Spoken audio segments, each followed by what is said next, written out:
What I am about to tell you I have never told anyone.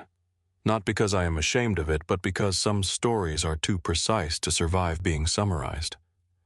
The night everything fell apart at work was also the night I discovered that the woman I admired most had been carrying a secret that could have destroyed her career.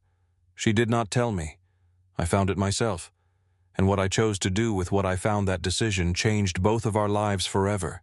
Her name was Claire Donovan, and for 18 months she had been the most intimidating person in my professional life. She was 38 VP of Strategy at Meridian Communications, one of Manhattan's most aggressive mid-size PR and branding firms, and she carried herself like someone who had never once needed to raise her voice to make a room go quiet. She did not need to. She would simply look at you with those dark, steady eyes, and you would suddenly feel the urgent need to be more prepared than you currently were. Senior partners revised their presentations after she walked past their offices. Junior associates rewrote entire campaign briefs based on a single comment she had left in a document margin. I had watched 2 veteran executives actually stammer during board reviews because Claire Donovan tilted her head at a slide they thought was finished. I was a senior account manager, 33 years old, 3 years out of a smaller agency in Chicago, where I had learned exactly how brutal this industry could get. I was good at my job. I handled pressure well. I did not stammer. But Claire Donovan made me profoundly aware of every word I said before I said it, and I had spent the better part of a year and a half convincing myself that awareness was purely professional. It was not purely professional. I knew that. I had known it for a long time. But knowing something and doing something about it are 2 entirely different problems, and when your direct superior is the kind of woman who can dismantle a boardroom argument in 45 seconds, you keep your feelings where they belong, locked somewhere practical and far from anything that could cause damage. Jess opened the door in an oversized University of Michigan sweatshirt flannel pajama pants printed with tiny green cacti and an expression of such complete personal offense at the universe that I almost laughed out loud. 36 hours, I said before she could speak. Con Ed is estimating 36 hours minimum. Transformer station failure in Red Hook took out the whole grid south of Flatbush. Her mouth fell open. 36 hours. 36 hours. Nate! She grabbed the doorframe like she needed it for support. My radiator is already pre-dying. If the building heat goes out, my apartment is going to be a very stylish refrigerator. I know. That's why I'm here. I held up the wool blanket. I have a gas stove, gas heat, enough food for 2 days, and don't judge me, 7 board games. She blinked. 7. My sister visited in December. And she left you 7 board games. She said I needed hobbies that didn't involve reading cardiology journals at midnight. Something moved across Jess's face, a smile trying to decide if it was appropriate given the circumstances. It decided yes. It always decided yes. That was one of the first things I had learned about her 4 years ago when she knocked on my door to introduce herself and ended up staying for 2 hours because we got into an argument about whether Die Hard was a Christmas movie. Jess Hartley defaulted to warmth the way other people defaulted to caution. It was, depending on the day, either the most comfortable thing about her or the most dangerous. "Give me 45 seconds, she said, and disappeared back into her apartment. She returned in exactly 45 seconds, I counted, because I was a doctor and timing things was involuntary, carrying a canvas tote bag over one shoulder, a half-burned vanilla candle tucked under her arm, the novel she had been reading dog-eared at page 212, and a battered leather notebook she pressed against her chest with her free hand like she was protecting classified documents. I noticed the notebook. I had been noticing the notebook for 3 weeks, ever since she mentioned she was working on something new and then immediately changed the subject. Upstairs, she moved through my apartment with the ease of someone who had long ago stopped treating it like a place that required politeness. She knew where the extra throw pillows were. She knew the lamp by the window had a loose switch. She set the vanilla candle on the coffee table, lit it with her own matches because Jess Hartley apparently traveled with matches, which I had never questioned, and dropped onto the left side of my couch, pulling the wool blanket over her legs. "Okay," she announced. "Talk me through our survival plan." I was already at the stove filling the kettle. "Gas works. We have pasta, eggs, half a block of sharp cheddar soup cans, and I think there's still a frozen lasagna in the freezer that my mom sent last month." "Your mom sends you frozen lasagna?" She worries.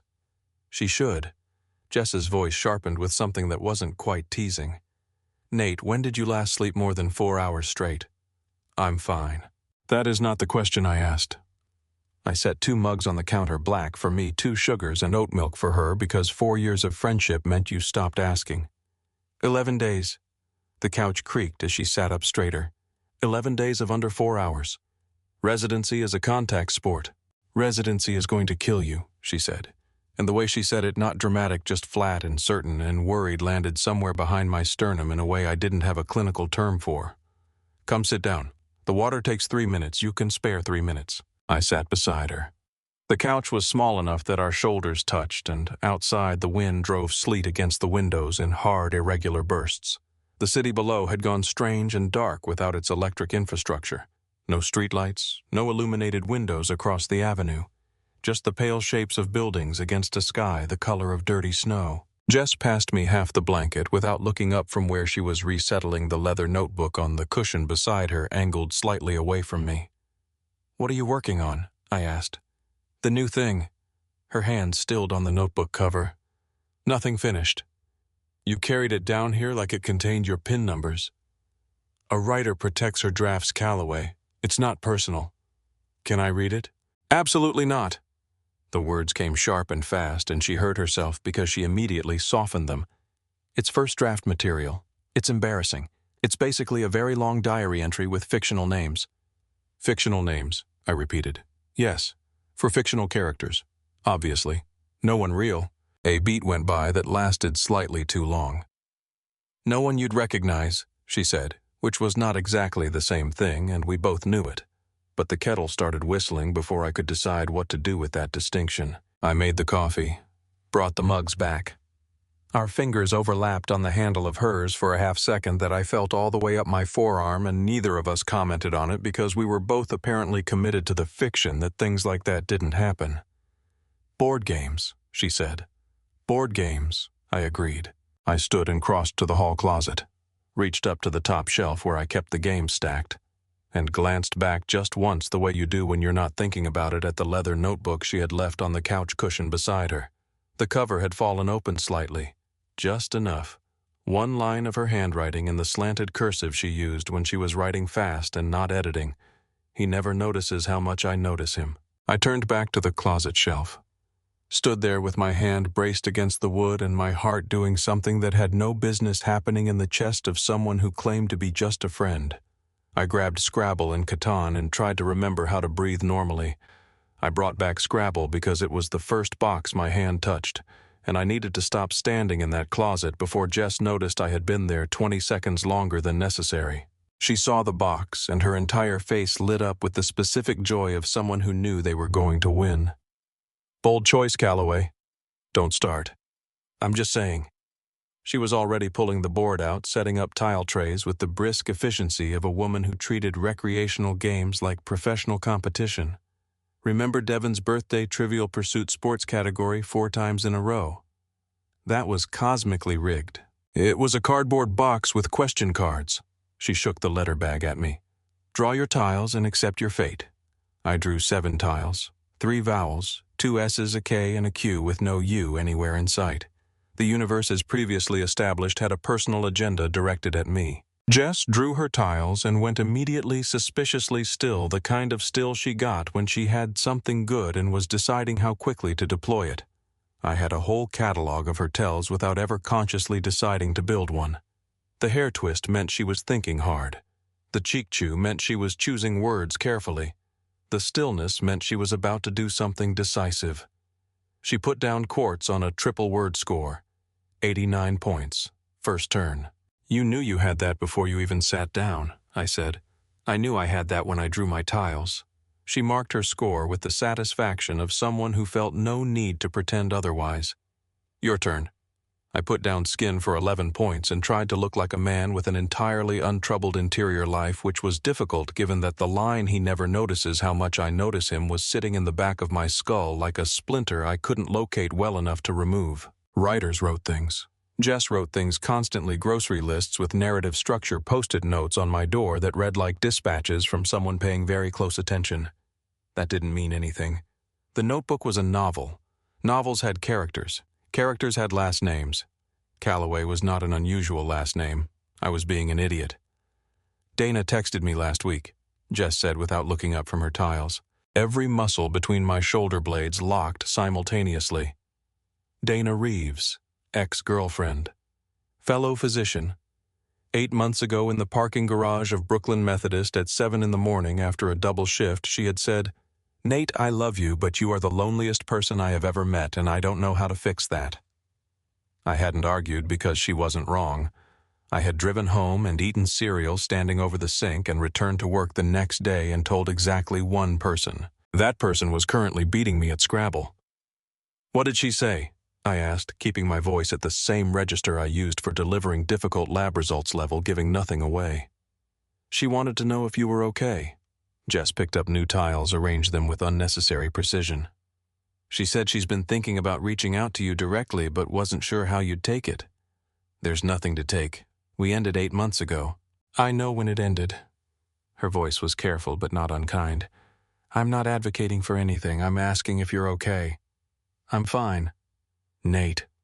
She looked up and the candlelight caught her eyes in a way that made it harder to maintain the level register.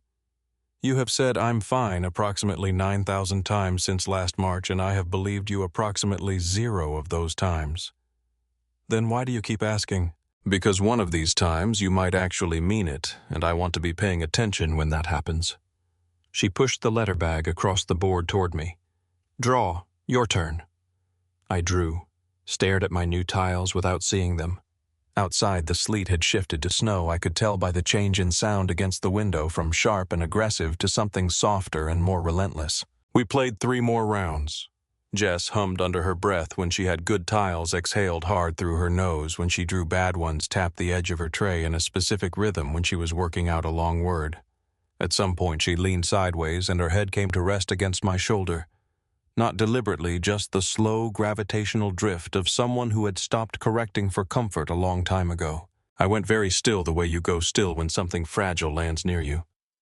"Nate," she said quietly, aimed at the board. "Yeah? Do you ever think about the first day we met?" My pulse shifted. "The grilled cheese incident." She laughed softly against my shoulder. "You were using American cheese. It doesn't melt right." "It absolutely melts right. American cheese has the ideal fat-to-moisture ratio for—" "You argued dairy science at a woman you had known for 4 minutes." She lifted her head just enough to look at me sideways. "I went downstairs that night and texted my sister. I said I just met my upstairs neighbor. He's kind of infuriating. I think he might be my favorite person." A pause. Her voice dropped. "I've never told you that before." The room shrank. The snow pressed at the glass. The candle threw its small, stubborn circle of gold. "Jess," I started. "You don't have to say anything." The words came fast, slightly unsteady. "Forget I said it. The dark does weird things." "I don't want to forget it." She looked up at me fully then, and whatever she found in my expression made something shift behind her eyes. A door opening, the smallest possible amount light coming through the crack. Her lips parted. My heart rate climbed in a way that had nothing to do with 11 days of sleep deprivation. Her phone buzzed on the cushion between us. The screen lit up. A contact saved as Marcus W. 3 words in the preview before the screen locked, "Thinking about you." Jess picked the phone up, turned it face down, set it on the far armrest. The motion was smooth and immediate, the way you moved something out of sight when you didn't want to have a conversation about it. "Who's Marcus?" I asked. Neutral voice, absolutely neutral. "My editor." She reached for her coffee mug, found it empty, stared into it anyway. "We've been working together a few months. He's fine. He just texts at odd hours." "Editors do that," I said, which was reasonable and meant nothing I actually intended. She nodded, set the mug down, looked at the Scrabble board, then at her tile tray, then at the candle everywhere I registered except at me.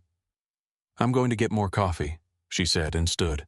I watched her cross to the kitchen, the way she tucked her hair behind her ear when she was unsettled. The careful set of her shoulders carrying something she hadn't put down yet. A text at 10:30 at night from an editor that said, "Thinking about you." A notebook with my last name on the first page. 4 years of borrowed coffee and late documentaries and shoulders touching on this exact couch. I pressed my palms flat against my knees. Something was shifting in this apartment. I just didn't know yet if I was brave enough to let it. Jess stood at my kitchen counter with her back to me, pouring coffee she didn't need at 11 o'clock at night, and I watched her shoulders do the thing where they climbed half an inch toward her ears and stayed there. "You don't have to tell me about Marcus," I said. She turned around. Her expression was somewhere between relieved and irritated, which with Jess usually meant I had said the right thing in the wrong way. I wasn't planning to. "Okay. He's just my editor, Nate. You already said that. I'm reinforcing it." She wrapped both hands around the mug and leaned back against the counter. The candlelight from the living room reached her in the kitchen doorway, soft and uneven, and she looked at me with the particular directness she deployed when she was done being careful. "He asked me to dinner last week. I said I'd think about it." Something cold moved through my chest. I kept my face neutral with the same effort it took to deliver bad news to someone who wasn't ready for it. "Are you going to go?" "I don't know." She pushed off the counter and came back to the couch, tucking her legs under her and pulling the blanket up. "He's smart. He's funny. He actually reads the things I write, which sounds like a low bar but is apparently not." She stared into her mug. "He's available." The word landed with more weight than she probably intended. Or maybe exactly the weight she intended with Jess. It was sometimes impossible to know. "Those are good reasons," I said, because they were, and because saying anything else required a courage I hadn't decided I possessed yet. "They're practical reasons." She looked up. "There's a difference." "What's the impractical reason not to go?" She held my gaze for 3 full seconds. Then she looked back at her mug. "I'm tired. Can we put the board game away?" We put the board game away. The notebook was still on the couch cushion where she had left it, cover slightly open. I stacked the Scrabble box on top of it without looking at the page, carried everything to the hall closet, and told myself the line I had read was something I had misinterpreted. Writers fictionalized. Jess fictionalized constantly. Calloway was 17 syllables away from meaning what I wanted it to mean. When I came back, she had stretched out along the length of the couch, the blanket pulled to her chin. Eyes half closed. The vanilla candle had burned down to its last inch. Outside, the snow was falling in earnest, now thick and steady, the kind that accumulated fast and changed the acoustics of the city into something hushed and close. "You should take the bed," I said. She cracked one eye open. "I'm already horizontal. The moment has passed." "Jess, my couch is not comfortable." "Your couch is extremely comfortable. It's your bed that's probably uncomfortable because I guarantee you haven't washed those sheets in 3 weeks. 2 weeks. Disgusting." She closed her eye again. "I'm staying here. Go to bed, Nate. You have 11 days of sleep debt and it's making you argumentative." "I'm always argumentative. More than usual." A pause. "Go to bed." I should have. I was running on fumes and stubbornness and the particular alertness that came from too much caffeine and not enough rest, and my body had been sending increasingly urgent signals for the past 4 hours that it was done cooperating. But I sat down on the far end of the couch instead at her feet because it was the only available space, and leaned my head back against the cushion. "Tell me about the novel," I said to the ceiling. A long beat passed. "No, not the plot. Just what made you start it?" Another pause, longer this time. When she spoke, her voice had shifted into something quieter, like she was speaking from somewhere further away than 3 feet. "There was this thing that kept happening to me, where I'd be in the middle of an ordinary moment, getting coffee, walking somewhere, just existing, and I'd have this thought, and my first instinct was always to tell the same person." She stopped. "What person?"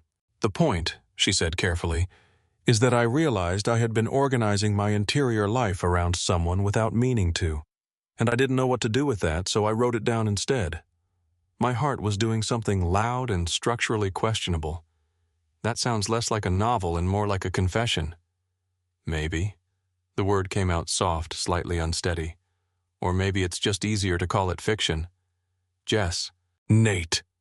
Her voice carried a warning. I recognized the one that meant, "I have gone as far as I'm going tonight. Don't push me off this ledge."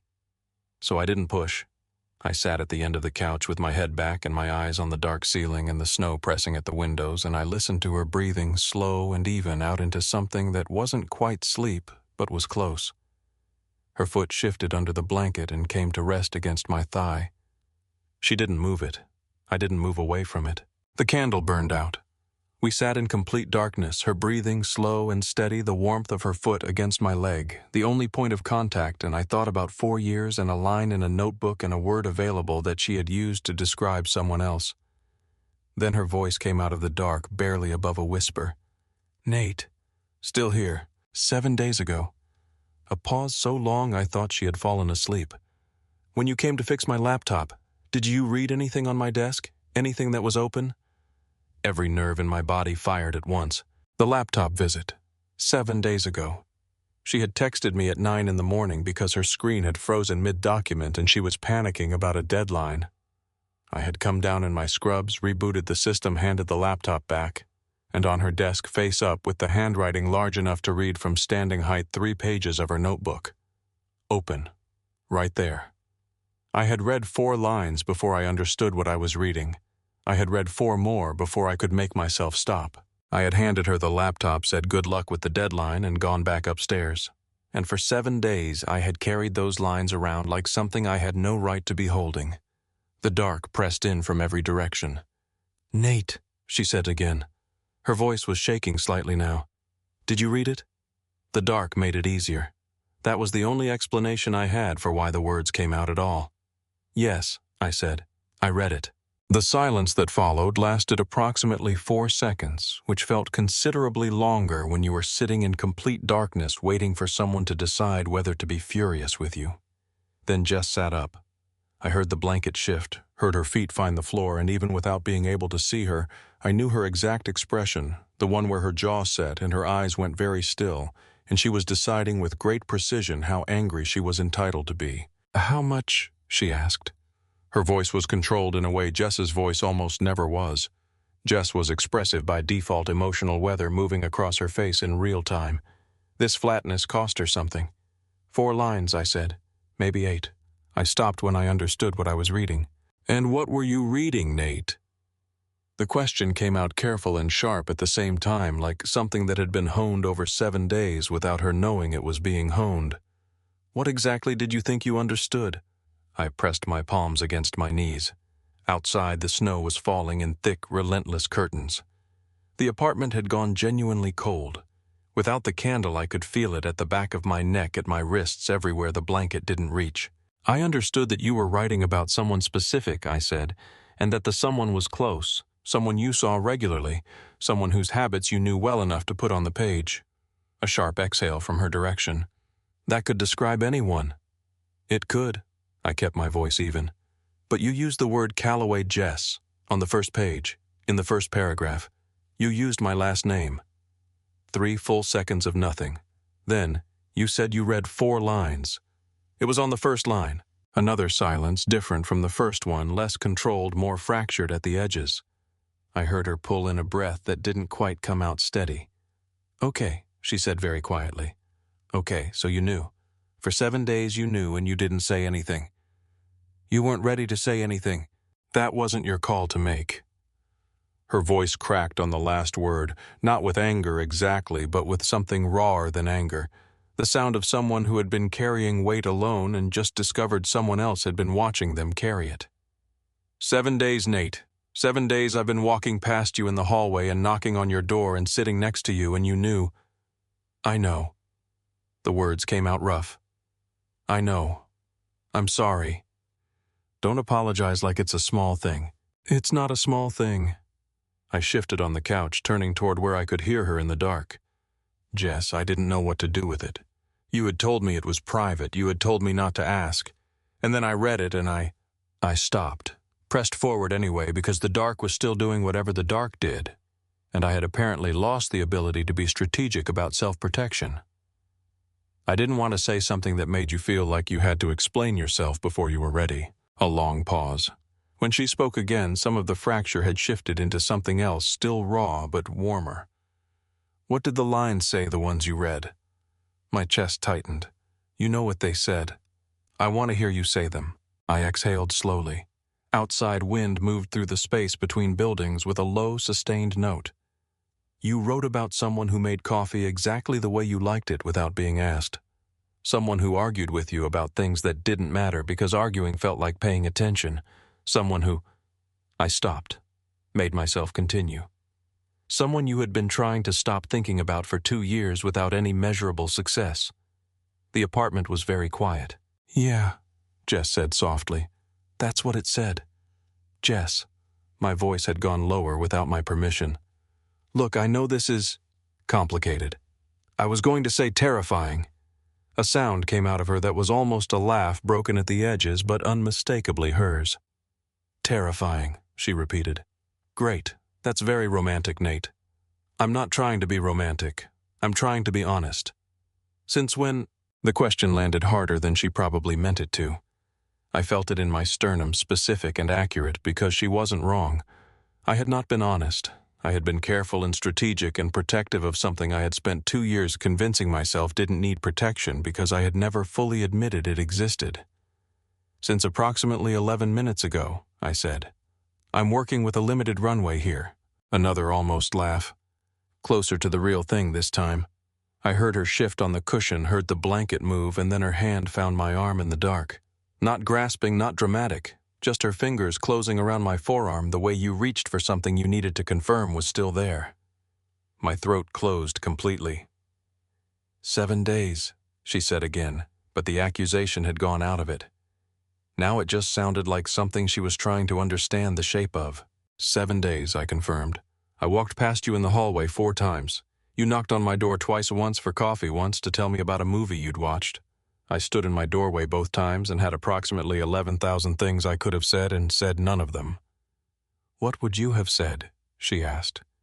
"If you had—" I turned my arm under her hand, not pulling away, just shifting so that my hand found hers, my fingers folding over hers in the dark with a deliberateness that felt like stepping off something high and deciding mid-air that you were okay with the fall. "I would have said that I've been doing the same thing," I told her. "Organizing my interior life around someone without meaning to. Noticing things I had no clinical reason to notice. The way you laugh at your own jokes right before the punchline. The way you go still right before you say something true." A beat. My thumb moved across her knuckles, slow and certain. "The way you've been watching me tonight like you were trying to decide something." Her fingers tightened around mine. Hard enough that I felt her pulse in her fingertips racing in a way that matched something happening in my own chest. "Nate," she said, and her voice was completely unguarded now, no carefulness, no strategy, just Jess in the dark saying my name like it meant something specific. "What are we doing?" "I think," I said carefully, "we're being honest with each other for the first time in a very long time." "That's terrifying." "Yeah." My hand tightened around hers. "It really is."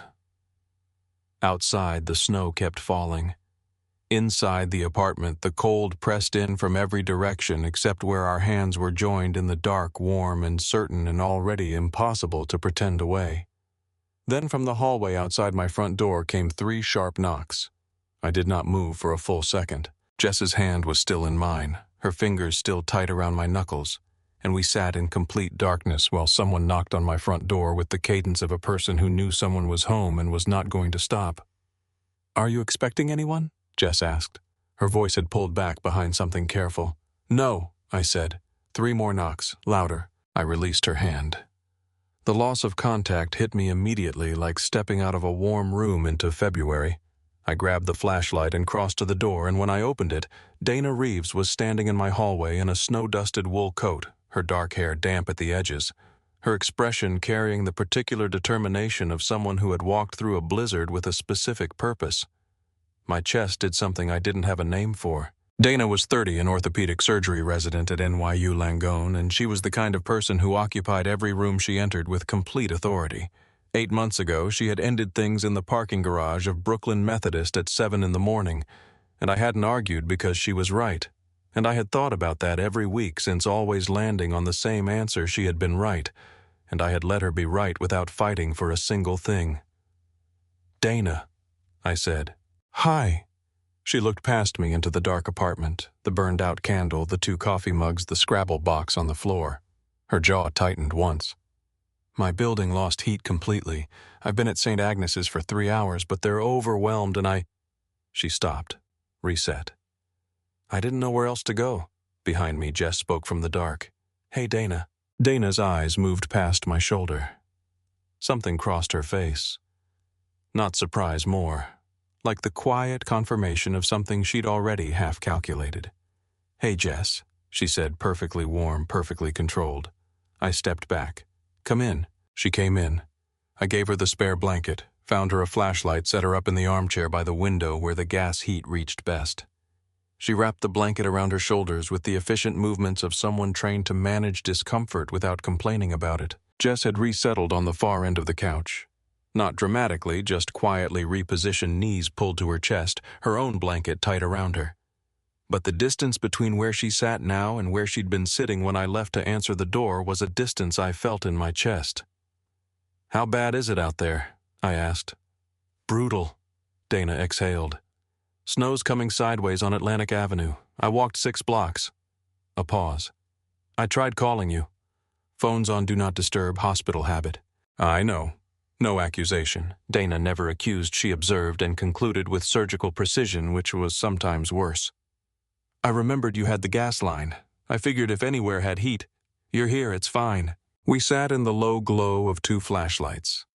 Jess had picked up her novel and was performing the act of reading it. Dana held her mug in both hands and looked at the middle distance. I sat between them and felt the acute discomfort of a man who had been saying something important when the universe interrupted. "How have you been?" Dana asked. She was looking at me directly. "Really?" "Fine," I said. From Jess's end of the couch came a sound barely audible, not quite a laugh, immediately suppressed. She turned a page she hadn't finished reading. Dana looked at her, then back at me. A calculation ran behind her eyes. "I wanted to reach out after everything," she said. "I thought about it a lot." "You didn't have to." "I know." She set her mug down with a precise, deliberate click. "Nate, can I say something honest?" My body braced. "That's what I prefer. When we were together, you were always somewhere else in your head." Her voice was steady, not unkind. Dana was never unkind. Every room, every conversation, some part of you was already somewhere else thinking about something else. A pause. I spent a long time wondering where. The apartment was very quiet. Jess had stopped pretending to read. Her book sat closed in her lap. She was looking at the window profile, still breath careful. "Dana, I'm not here to relitigate anything." She held up one hand. "I'm cold, my building has no heat, and I needed somewhere to be. But I walked 6 blocks in a blizzard to get here, and I think that tells you something about where I've been." Her voice dropped half a register, lost some of its composure, just enough.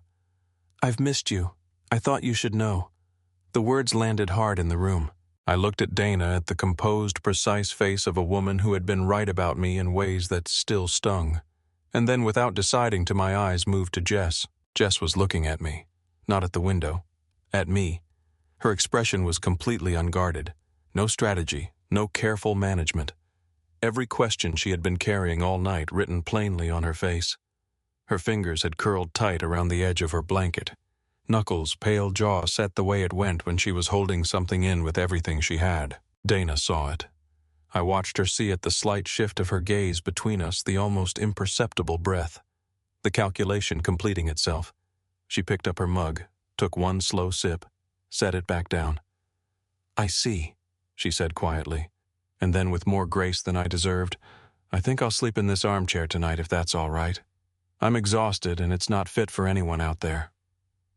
"Of course," I said. She nodded, pulled the blanket to her chin and closed her eyes, and left everything she hadn't finished saying suspended in the air between all 3 of us.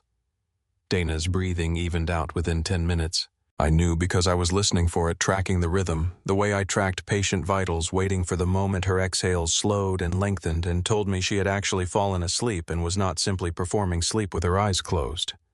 Dana had always been a fast sleeper. One of the things she used to say was that surgery residents learned to go under the moment they were horizontal, or they didn't survive the first year. Jess was watching me watch Dana. When I turned, she was sitting cross-legged on the couch with her blanket pooled in her lap. Her dark eyes moving between me and the armchair with an expression that was working very hard to be neutral and not quite getting there. Her hands were wrapped around her empty coffee mug like she needed something to hold on to. "She still loves you," Jess said, quietly, a statement, not an accusation. "I know," I said. "Does that change anything?"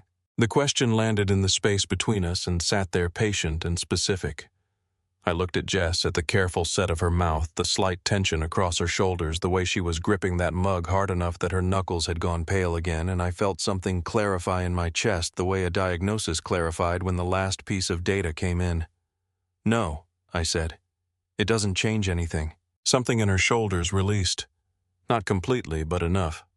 She set the mug down on the coffee table and pulled her knees up to her chest, wrapping her arms around them, making herself small in the way she did when she was feeling something large and didn't want it to take up too much space. "Nate," she said, "what were you going to say before she knocked?" I moved from the armchair I had taken when Dana arrived and sat back down on the couch beside her. Close. Close enough that she had to shift slightly to make room, close enough that when she turned her head to look at me, our faces were nearer together than they had been all night. "I was going to say that I've been an idiot," I said. "For a long time, in very specific and well-documented ways." Her mouth curved. "That's a start." "I was also going to say that the reason I didn't tell you I had read the notebook, the real reason, not the version where I was being considerate, was that reading it scared me badly enough that I needed a week to figure out what to do with it." "And did you," she asked, "figure it out?" "I'm working on it in real time. Cut me some slack." She laughed, a real one, the full version, and the sound of it did what it always did to my chest, which was make it feel like something that had been compressed for a long time was suddenly being allowed to expand. She pressed the back of her hand to her mouth to muffle it so she wouldn't wake Dana, and her eyes crinkled at the corners, and I thought I have been an idiot for 2 years.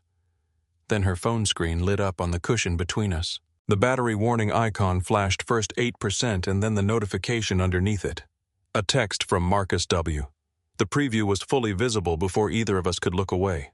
"Finished your first 3 chapters. The man in this story, he's real, isn't he? Whoever he is, he's an idiot for not seeing it sooner. Dinner when the storm clears?" The laugh died in Jess's throat. She reached for the phone. Her hand was moving fast, the reflex of someone trying to close something before it could be fully seen, but the screen had already been fully seen, and we both knew it. She turned it face down in her lap and pressed her palm flat against the back of it like she could retroactively contain what had already escaped. The apartment was very quiet, except for Dana's slow, even breathing from the armchair. My jaw was tight. I could feel it, the specific tension of keeping my face doing nothing when it wanted very badly to do something. Marcus had read her chapters. Marcus knew the man in her story was real. Marcus was asking her to dinner and calling the man an idiot in the same breath, which was either bold or calculated or both. "Jess," I said. "Don't." Her voice was strained. "I'm not going to say anything about Marcus." "Good. I'm going to say something about the chapters." I turned toward her on the couch. She was staring at the dark window jaw, working the phone still pressed under her palm. "He said the first 3 chapters. You let him read 3 chapters of something you wouldn't let me read 4 lines of." She closed her eyes. "That's not—" "I know what it is," I said, and my voice came out rougher than I intended. "It's safer. He doesn't know you the way I know you, so showing him is less terrifying than showing me. If he doesn't understand it, it costs you less." A beat. "Am I wrong?" Her eyes opened. She turned to look at me, and her expression had cracked open in a way that made my chest hurt, not with anger, just with the rawness of someone who had been found out in something true. "No," she said. "You're not wrong." "Jess?" I reached over and put my hand over hers where it was pressed against the phone. Not to move it, just to cover it. To be the thing between her and the screen and everything on it. "Send me the chapters."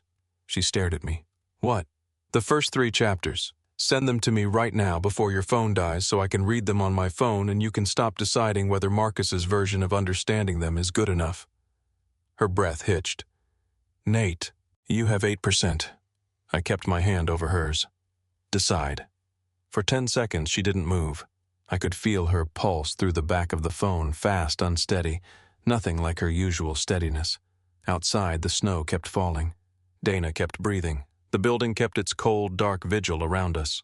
Then Jess turned the phone over, unlocked it, opened her email with fingers that were not quite steady, attached 3 documents, typed my address from memory. She knew it by heart, which meant something. It meant something, and hit send. The phone screen went dark at 7%. She set it face down again, lifted her eyes to mine. "Okay," she said. Her voice was barely above a whisper. "Okay, you can read them." My phone buzzed in my pocket. 3 new emails. I didn't take it out. "I'll read them tomorrow," I said. "When it's light." Something moved across her face. Relief, terror, the particular expression of someone who had just handed over something they couldn't take back. She swallowed hard. Her hand shifted under mine, turned over slowly, and her fingers laced through mine the way they had in the dark an hour ago. "Nate," she said. "Yeah. I'm scared." "Me too," I said, and tightened my hand around hers. "Me too." I did not read the chapters that night. I had told Jess I would wait until morning, and I meant it, but the emails sat in my phone like 3 rooms I had been handed the keys to and told I could enter whenever I was ready. I was not ready. I was sitting on a couch in the dark with her hand in mine, and Dana breathing quietly across the room, and reading felt like something that required more steadiness than I currently possessed. What I did instead was stay awake. Jess fell asleep sometime around 1 in the morning. Gradually, the way she did everything, her head listing sideways by degrees until it came to rest against my shoulder with the particular weight of someone who had stopped fighting gravity. Her fingers stayed laced through mine even in sleep, tightening occasionally in a reflex I felt every single time. I sat there for an hour, maybe more. The snow outside had gone from violent to steady to something almost gentle, the kind that fell without urgency, covering everything slowly and completely. The city under it was the quietest I had ever heard Brooklyn. At some point, I took my phone out with my free hand and opened the first email. I told myself I would read 1 page, just one to know what I was dealing with. I read all 3 chapters without stopping. She wrote the way she'd talked, in full, committed sentences that didn't hedge, didn't apologize for themselves, didn't leave exits. The story was about a woman named Claire who lived in a building in Brooklyn and was hopelessly, inconveniently in love with her upstairs neighbor. A doctor named she had changed it, given him a different first name, but the last name she had kept. The last name was Calloway. The last name was always going to be Calloway. There was a scene in the 2nd chapter that stopped me completely. Claire got sick. Allergic reaction shellfish at a restaurant, her throat closing in a bathroom stall while she tried to text anyone who might be awake at 2 in the morning. The only person who answered was the neighbor upstairs. He came down in his scrubs and carried her to his car. Not helped her, not walked. Her carried her because she couldn't get her legs under her, and drove her to the ER and sat in the waiting room for 4 hours, and then drove her home and made her tea and stayed until she fell asleep. I remembered that night, every detail of it in the exact sequence she had written it. I remembered the weight of her in my arms in the hallway, the specific terror of watching someone I cared about not be able to breathe correctly. The 4 hours in the waiting room reading a magazine I retained nothing from. The tea I made wrong the first time because my hands were not entirely steady. What I had not known until right now, reading her words on a dim phone screen in the dark, was what she had been thinking while I drove. She watched the streetlights move across the car window and thought, this is the person. This is the specific person. And she understood with the clarity that only came from being genuinely frightened that she had known it for a long time and had been calling it something else. My throat closed. I put the phone down. Stared at the ceiling. Jess's head was still on my shoulder, her breathing slow, and even completely unaware that I had just read the thing she had spent months deciding whether to let me read. I should have waited until morning. I knew that. But the alternative was sitting there not knowing, and not knowing had apparently been the approach I had taken for 2 years, and it had not served either of us particularly well. I turned my head. Her face was 3 inches from mine, relaxed in sleep in a way it rarely was when she was awake, no carefulness, no management, just her. The dark fan of her lashes, the small line between her brows that appeared even when she was sleeping, because Jess Hartley was constitutionally incapable of completely switching off. "Jess," I said softly. She stirred. Her fingers tightened on mine. Her eyes opened slowly. Found me in the dark with the immediate focus of someone who had not been deeply asleep. "You read them," she said. Not a question. "I read them." She lifted her head from my shoulder, sat up. Her hair had come half down from its knot, falling across one side of her face, and she pushed it back with her free hand, because she had not let go of mine. "And the scene in the car," I said, "after the ER." Her breath caught. A small sound, barely audible, but I heard it because I was listening for exactly that. "Jess." My voice had dropped to something I barely recognized. You wrote that you knew in the car, that night, 2 years ago. Yes, she said, barely a whisper. Why didn't you? Because you were scared. Her voice cracked on the last word, not breaking but fracturing slightly at the edge, the way glass sounded when pressure was applied before it actually split. You had just come off a 72-hour shift. You were running on nothing. You were so kind to me that night, Nate, so completely and specifically kind, and I looked at your face in the waiting room and I thought, if I say something now and I'm wrong, I will ruin the only thing I cannot afford to lose. Her jaw tightened. Her eyes were bright in the dim light, dangerously bright. So I didn't say something, and then time kept going. And you wrote it down instead. I wrote it down instead. I reached up with my free hand and touched her face, just my fingertips against her jaw, the lightest possible contact, barely enough to count. She turned into it immediately, her cheek pressing into my palm with a desperate warmth that hit me somewhere below the sternum. I remember everything about that night, I told her. Every detail, in the order you wrote it. Her eyes filled. She blinked hard, refusing to let it spill over. You said your hands weren't steady. They weren't. You never told me that. You never told me what you were thinking in the car. A sound came out of her that was half laugh and half something that hurt the sound of 2 years of careful distance collapsing all at once. She pressed her free hand over her mouth, shoulders shaking, and I pulled her forward and wrapped my arms around her properly for the first time all night, her face against my neck, her hands fisting in my shirt. I've got you, I said against her hair. I've got you. Outside, the snow fell and fell and fell. She cried for about 4 minutes. Not dramatically, Jess cried the way she did everything with complete commitment and zero performance. Her shoulders shook against my chest, her hands fisted in my shirt, and she made no effort to muffle it, which was how I knew it was real. When the shaking slowed, she pulled back just far enough to look at me, eyes red at the edges, swiping at her left cheek with the heel of her hand like she was annoyed at her own tear ducts. I don't cry in front of people, she informed me. I know. This is extremely out of character. I won't tell anyone. I smoothed her hair back from her face, slow and deliberate, and she let me, which was its own kind of answer. She sat up properly, pulled in a breath, let it out. Okay, so where does that leave us? Somewhere different from where we were this morning, I said. That's not nothing. No, she almost smiled. It's not nothing. She reached for her coffee mug, found it empty for the 3rd time, and set it back down with a sigh that communicated profound betrayal directed at the laws of physics. Can I borrow your laptop? My phone is dead and I want to check the Con Ed outage map. I got the laptop from my desk. She opened it, squinting at the brightness after hours of near darkness, and pulled up the Con Ed website. I watched her face process the outage map with the focused efficiency of someone who thought visually. Still 12 hours minimum, she said. So we're here until at least... She stopped.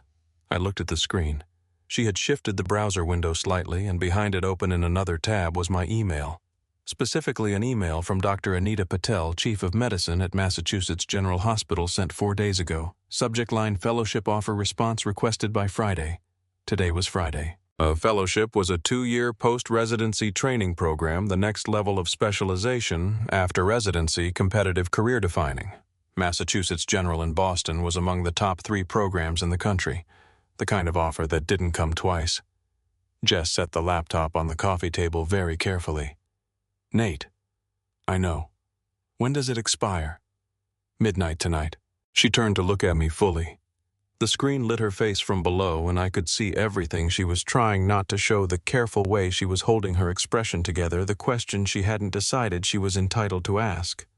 Why haven't you answered it? I had been asking myself that for 4 days. 3 drafted replies, 1 accepting, 1 declining, 1 requesting an extension, all deleted. Because answering it required knowing what I was leaving behind, I said. 4 days ago I didn't know. Her breath came in uneven. And now, I reached over and closed the laptop. The room went back to dim, honest dark. Now I know, I said. Her jaw tightened, hands pressed flat against her knees. Don't, she said, and her voice came out fierce and slightly unsteady at the same time. Don't make a decision about Boston based on tonight. Tonight is a blackout and snow and your ex-girlfriend asleep in your armchair and my phone dead and everything feeling more important than it probably... Jess. I'm serious, Nate. I have been in love with you for 2 years, and I have not once asked you to rearrange your life around it." She stopped. Her hand came up and pressed over her mouth. Her eyes went wide. The words hung in the air. "I have been in love with you for 2 years." Not the careful, fictionalized version from the notebook. Not characters with different names. Just Jess at 2 in the morning saying the true thing out loud and then looking like she wanted to take it back. Not because it wasn't true, but because she hadn't meant to say it yet. I reached forward and took her hand away from her mouth, held it in both of mine. Her pulse hammered against my fingers, wild and urgent. "I know," I said quietly. "I've known since chapter 2. Her eyes filled. She blinked furiously. "I hate you," she said, which meant the opposite, and we both knew it. I lifted my hand to her jaw, tilting her face up. She went completely still, barely breathing, searching my eyes for something. Whatever she found was enough because her shoulders dropped and her hand curled around the back of my neck and she pulled me down. I kissed her, slow, deliberate. Nothing urgent about it, just the unhurried certainty of something that had been true for a long time finally being allowed to exist out loud. She made a small sound against my mouth and her fingers tightened in my hair and I pulled her closer and thought, there it is. There it finally is. When we separated, she kept her eyes closed for a moment, then opened them. "Boston," she said softly. "I'm not going to Boston." "Nate." "I'll find another fellowship." I brushed my thumb along her cheekbones, slow and certain. "Brooklyn has hospitals, Jess." Her breath shuddered out. She pressed her forehead against mine and closed her eyes. We sat like that, foreheads together, hands linked, her breathing evening out against my jaw while Dana slept across the room and the snow kept falling outside. Her fingers tightened around mine. "I've been so stupid," she whispered. "We've both been stupid," I said, collaboratively, over an extended period. She laughed, a real one, quiet enough not to wake Dana, and I felt it everywhere. She turned her face and pressed her lips to my jaw, barely a kiss, more like punctuation. A period at the end of 2 years of incomplete sentences. "Okay," she said against my skin. "Okay." Outside, the snow fell softer now, quieter. The city beneath it held its breath. Somewhere around 3 in the morning, Dana woke up.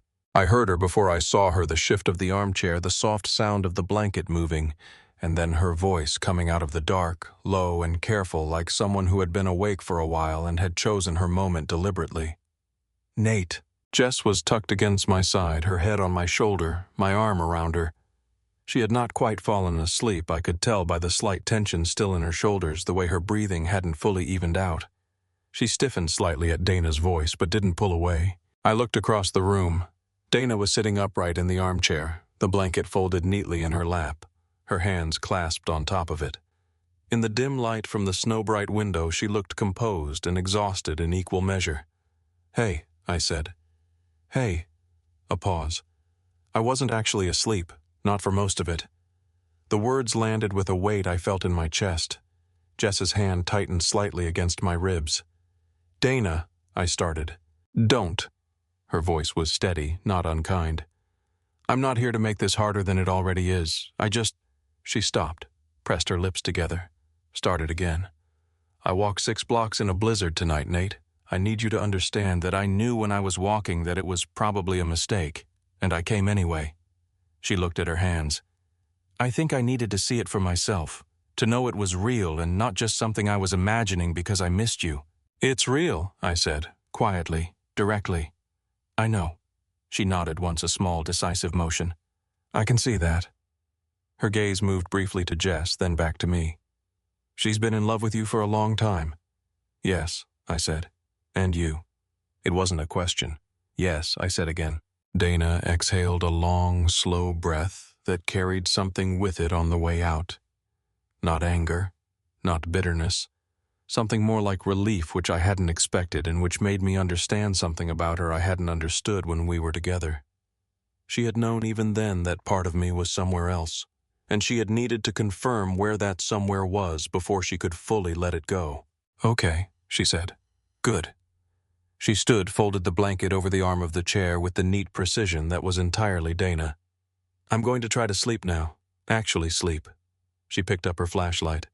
"And Nate, answer the Boston email." I blinked. "What?" "Answer it." She looked at me steadily. "Not because of me.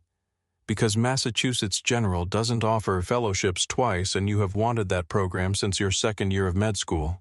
Figure out the rest after. A beat. Jess can visit Boston. She crossed to my bedroom door, knocked once on the doorframe as she passed, and disappeared inside without another word. Jess lifted her head from my shoulder. Her expression was complicated, surprised, moved, and faintly undone in the way she got when something exceeded her expectations of people. "I did not see that coming," she said. "Neither did I." Jess shook her head. "She's remarkable, actually." "I know." I looked at the closed bedroom door. "I never deserved her either." Jess turned to look at me sharply. "Don't do that." "Do what?" "The thing where you decide what you deserve and use it as a reason not to reach for anything." Her voice was firm, fiercer than the hour warranted, and I felt it like a hand pressed flat against my sternum. "You're a good person, Nate. You were a good partner to her and you were just somewhere else. That's not a character flaw. That's just where your heart already was." Her jaw set. "Stop treating it like a crime."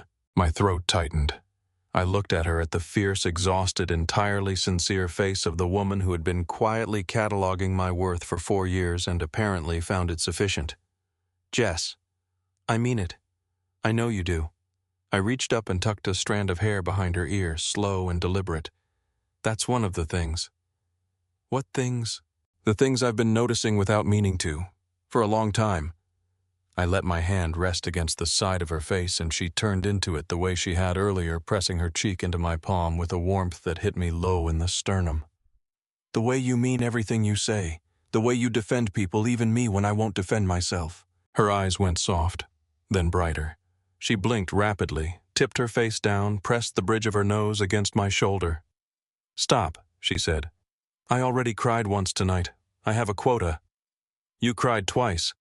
She made a sound of pure outrage against my shirt, and I laughed, a real one, quiet, careful not to wake Dana, and pulled her closer until she was half in my lap with her legs across the couch and her head against my chest and my arms fully around her. She settled. Her hand came to rest flat against my sternum, directly above my heartbeat. I felt her register it, the slight shift of her fingers pressing in just slightly, like she was confirming something. "It's fast," she said softly. "Yes," I said. "It's been doing that all night." She smiled against my chest. I felt it more than saw it. Outside, the snow had thinned to something sparse and quiet, and the sky through the window had begun the barely perceptible shift from black to the dark gray that came before actual dawn. "Nate," she said. "Yeah." "Answer the Boston email." I pressed my lips to the top of her head. "Go to sleep, Jess." "I mean it. Dana's right. Figure out the rest after." "I know." I held her tighter. "I will. Tomorrow." She exhaled the full, slow kind, and her hand relaxed against my chest without moving away. Her breathing began to even. Her weight settled into me more completely the way it did when she finally stopped correcting for comfort and just allowed it. I stayed awake a little longer, watched the sky outside go from black to gray, listened to her breathe, felt her heartbeat through the hand she had left on my chest, steady now, slowing toward sleep. I had 3 emails sitting in my phone, one from Marcus, one from Dr. Patel, one from my brother who had texted 4 hours ago asking if I was surviving the blackout. I would answer all of them tomorrow. Tonight there was just this, the snow and the dark and Jess asleep against my chest, her hand over my heart like she was keeping it safe while I figured out what to do with it.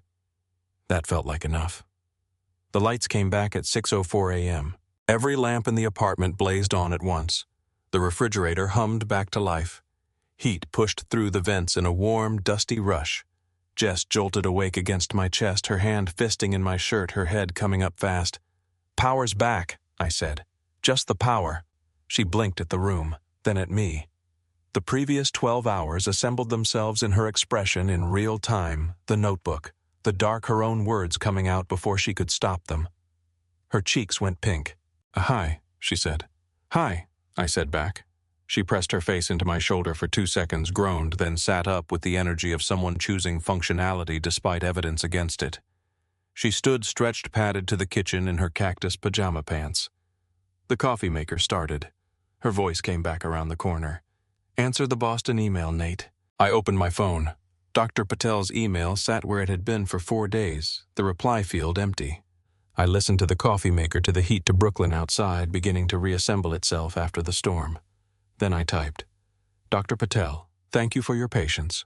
I've given this serious consideration, and I won't be accepting the fellowship at this time. I'm committed to staying in Brooklyn. I hope to stay in touch. N. Calloway. I hit send. The bedroom door opened. Dana came out, fully dressed, coat on, bag over her shoulder. She stopped when she saw me.